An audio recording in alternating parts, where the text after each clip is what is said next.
will see a giant spider, Carlos said, smiling, or a huge snake. Ooh. Magic school bus rides again. Monster power. Or worse, Arnold mumbled. How could his friends sleep in the dark wilderness? They would become a snack for the blood monster, thought Arnold. Arnold knew he had to do something fast. He waved his hand in the air and shouted, Miss Frizzle! Miss Frizzle! Yes, Arnold? Miss Frizzle asked. I can't go! Arnold cried. I can't go on this class trip. Chapter 2, Fright Light. Why can't she go on our field trip, Arnold? Miss Frizzle asked. Because I don't have my sleeping bag or my fireproof PJs, he said. Oh, Miss Frizzle said, you mean these fireproof PJs? Miss Frizzle held up blue and white striped pajamas. Behind her was a pile of Arnold's camping gear. Your mama dropped off everything when she saw you left him behind, Arnold. I must have forgotten them on purpose, Arnold said, because I didn't want to face the blood monster. Sounds like a fun campfire story, said Miss Frizzle. I can't wait to hear it. Miss Frizzle turned to the others. Okay, class, she boomed. Let's get camping. Arnold watched as his classmates grabbed their gear and headed for the bus. Arnold couldn't go just yet. He had a job to do. He went around the room and collected as many lights as he could possibly hold. Well, there's no blood monster, Arnold told himself. And I'm not taking any chances. Arnold dragged his giant bag of lights to the parking lot. Miss Frizzle's magic school bus was ready to roll or swim or fly or do whatever surprise Miss Frizzle had in store. Miss Frizzle's bus was like no other school bus in the world. It could transform itself into whatever Miss Frizzle needed. Miss Frizzle, the kids, and Liz hopped aboard and buckled their seatbelts.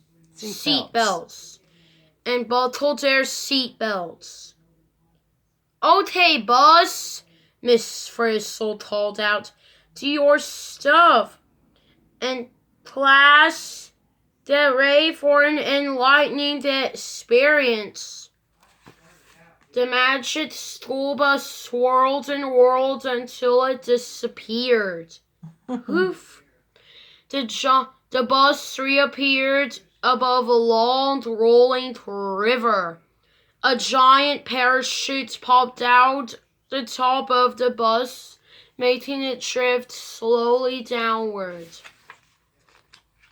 And down we go, Miss Frizzle called, to the most perfect campground.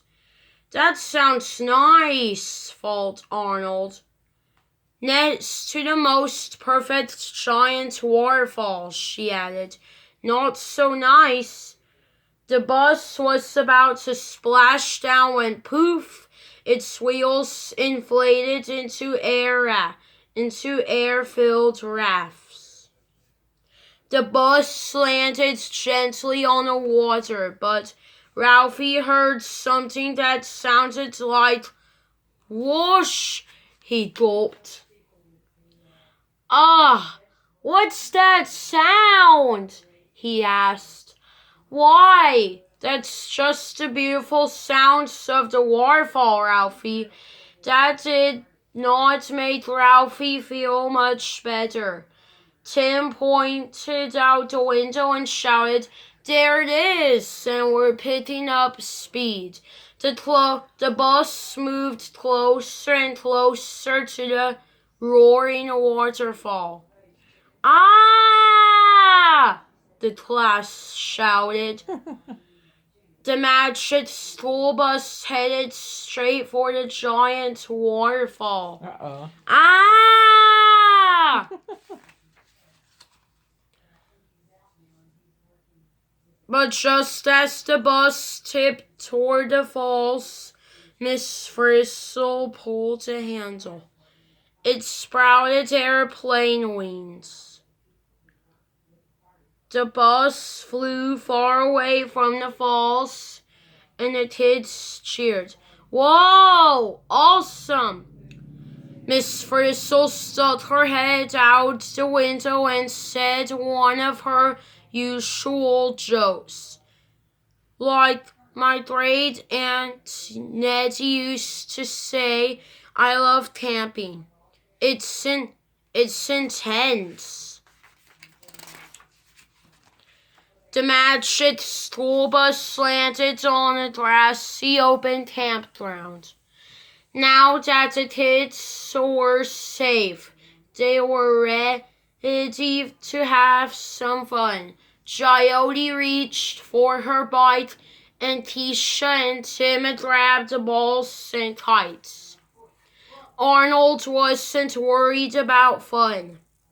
He only had room to worry about one thing, the blood monster. Uh-oh.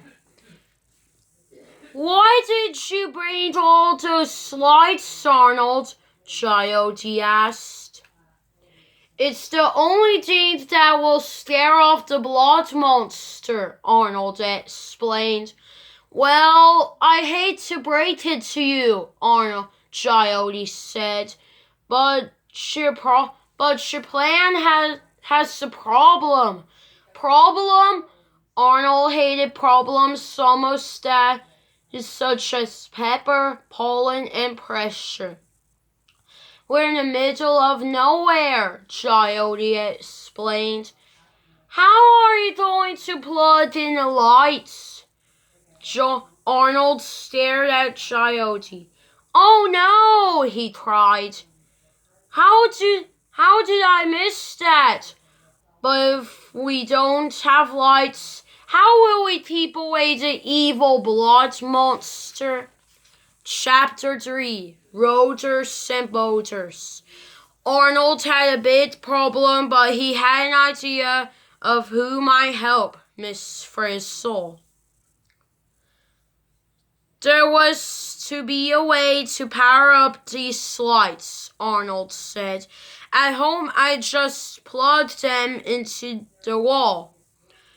At home, a power plant delivers electricity through power lines to your house, Miss Frizzle said, but there are no power lines in the woods. What does electricity mean? Do you know? What does electricity mean? Is that what the question in the book says? Or do you want me to tell you? Do you know what the answer is? That's how we get power in the house. How we get power from the house. In the house. Power in the house. From the power company. It gives us electricity. From the power company that gives us electricity. So our lights work. And our lights work. Electric appliances work. And we can plug things in. We can charge our phones. And our tablets. And our computers. And TVs. Yeah. Arnold sighed. He was afraid Miss Frizzle would say that. But then some people made their own power instead of getting it from a power plant, Miss Frizzle said. Like Dorothy Ann's family. Dorothy Ann, or DA, as they called her, was using her tablet to identify wildlife around the campground. Hey, DA, Arnold said. Where does your family plug in their lights? In a wall? Dorothy Ann asked, confused. No, Arnold said. I mean, how do you guys get your power? Mostly from the sun. That's called solar energy, Dorothy Ann said. But we also have a generator for backup. A what generator? Arnold asked. A distrator, Miss Frizzle said. She turned toward the bus and wham! A giant screen appeared from the side of a bus. A projector made a whirring noise.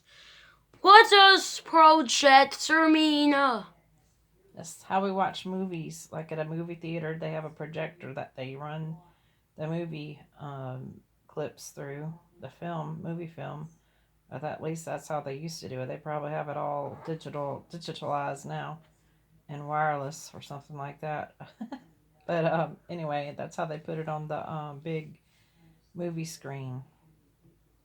Pass the popcorn, kids, Miss Frizzle said. It's showtime. A black and white movie flickered on. Arnold was glad it was not about the blood monster or any monster. Instead, it was about the generator. The generator. An announcer boomed. The movie showed the inside of a gasoline generator. Arnold and Dorothy Ann had never seen anything like it before. Rotor, electricity, coil of wire. The spinning rotor and a coil of wire are inside a generator, the announcer explained. They work together. What does rotor mean? Something that's inside there that turns the coil, like it, I believe is what it is. Like on a motorboat, it has a rotor, and it generates power too. This is how ultimate power is created. Energy becomes electricity. Power, that's what I need, Arnold shouted. Where can I get a generator exactly like that? What does the coil of wire mean? That's what the energy flows through. Metal. The electricity goes through the metal coil. Goodbye, girls. Have a good day, Aunt Becky. We might have an old generator Y'all help here, Maureen have a Miss happy Frizzle said Will from do. before the bus went solar. She popped open a trunk and rummaged through some old junk. She pulled out a machine shaped like a big box. Here we go. Perfect, Arnold said. If I set this up now, we just might survive the night. Well, let's hope so, Arnold said Miss Frizzle. Fill her up, Liz, Arnold said. We're going to need a lot of gasoline to run this thing all night. Arnold had set up the generator and put lights all around the campground. He watched as Liz poured gasoline into the machine. This has got to work. Right, Liz? Arnold asked. Arnold! Coyote called as she ran over. I made a picnic down by the water. Come on, but I have stuff to do, Arnold said. No, what you have to do is have fun, Coyote said. Fun? But the night is coming, and I haven't even tested the lights, Arnold groaned. Coyote dragged him away from the generator and down to the water where the other kids were having a pizza picnic. Just then they heard Miss Frissell's voice. Do you want to see something powerful, class? She was aboard the bus, which had transformed into a big boat. Wow. All aboard, class! Miss Frissell shouted. Guys, I don't have time for this. The lights aren't set up, the sun's slowing down, and a monster. Ooh. Oh, Arnold, said Ralphie, live a little. Arnold groaned as the class boarded the bus. The kids stood on the front of the boat. It was moving fast. Wow. The boat keeps moving even though the engine is soft, said Tim. It's getting pushed by the flow of water from the waterfall, said Dorothy Ann. Talk about powerful, said Coyote. Well, let's feel what we see. Hit it, Liz, Miss Frissell shouted. What does the waterfall mean? Sometimes you can generate water, power through water with a grist mill, I think is what they call it. Grist mill. Captain Liz turned on the engine and steered right for the waterfall. Water from the falls rained down on the kids' heads. Whoa, said Carlos. That is a lot of water. And a lot of power, said Miss Frissell. Yeah, very nice, said Arnold, but he wasn't interested in the water. He had a lot on his mind. Can we please step back now so I can save us all? Sure, Arnold, said Miss Frissell. Our work here is done. Chapter 4, Power Trip.